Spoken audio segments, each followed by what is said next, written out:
السلام عليكم ورحمة الله. دابا شي وحدين تيقول لك الوداد غتحقق مفاجأة كما حقق المغرب مفاجأة في 2022. ولكن راه كاين واحد الفرق كبير، المغرب إلا حقق المفاجأة في 22 راه كان كيلعب فيها زياش في تشيلسي، حكيمي في باريس سان جيرمان، نصيري كان في سيفيا، بونو في سيفيا، أكراد في ويست هام، كان مرابط في فيرونتينا، وزيدوا لعابة في واحد النيفو كبير. إذا الاختلاف ما كاينش في الميزان، والمغرب راك اختاريتي أحسن ما كاين في 40 مليون نسمة، هما هادوك. والفرق باش تحط في الميزان كيبان لك راه عادي جدا، تنافس مع كاس العالم ومنطقيه. ولكن باش كتجي تشوف السيتي مع الوداد كيمثل واحد البطوله عندنا فيها الهوايه.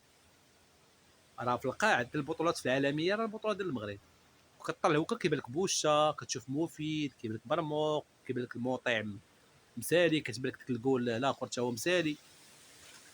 كاينش الميزان. كيبان لك المرابط انت اللي دوزوه المغرب في 2018، يلاه جاي دابا انت الولفودات عندك. اذا كاين واحد الميزان راه كبير.